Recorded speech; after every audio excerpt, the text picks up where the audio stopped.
টাঙ্গাইল থেকে মাত্র 40 টাকা খরচ করে আপনিও চলে আসতে পারেন দেলদুয়ারের এই ঐতিহ্যবাহী জমিদার বাড়িটিতে। ইতিহাস আর প্রাচীন স্থাপত্যের এক অপূর্ব নিদর্শন এই জমিদার বাড়িটি। আর আজকের এই ভিডিওতে আমি আপনাদের দেলদুয়ার জমিদার বাড়িটি সম্পূর্ণ ঘুরিয়ে দেখাবো।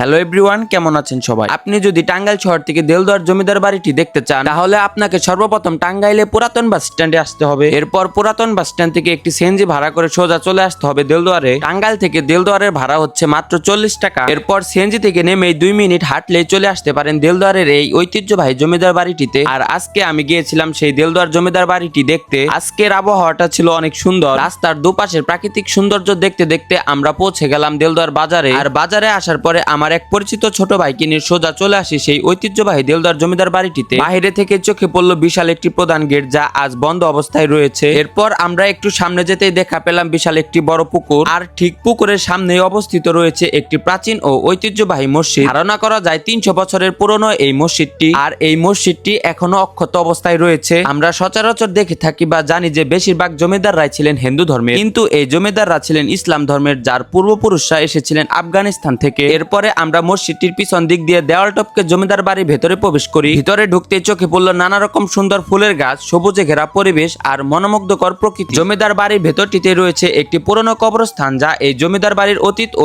ইতিহাস মনে করিয়ে দেয়। এখানে রয়েছে বিশাল পুরনো একটি কড়ি গাছ, যেটি জমিদার বাড়ির সৌন্দর্যকে আরো ফুটিয়ে তুলেছে। বাড়িটির পূর্ব কোণে বসার জন্য রয়েছে লোহার গার্ডেন চেয়ার এবং গোল টেবিল। পাশে রয়েছে কৃত্রিম পানির ফোয়ারা। জমিদার বাড়ির ভেতরটিতে রয়েছে একতলা বিশিষ্ট একটি বিল্ডিং, যা নর্থ হাউস নামে পরিচিত। লাল এবং সাদা রঙের মিশ্রণে তৈরি করা এই ঐতিহাসিক ভবনটি, যা ব্রিটিশ আমলের স্মৃতি বহন করে থাকে। সত্যি কথা বলতে দেলদুয়ারের এই জমিদার বাড়িটি আমার কাছে অনেক ভালো লেগেছে। আপনারা যদি টাঙ্গাইল ঘুরতে আসেন তাহলে এই ঐতিহাসিক দেলদুয়ার জমিদার বাড়িটি অবশ্যই ঘুরে দেখে যাবেন। আর আপনার যদি এরকম ভ্রমণ বিষয়ক ভিডিও ভালো লাগে তাহলে পেজটা ফলো দিয়ে অবশ্যই পাশে থাকবেন।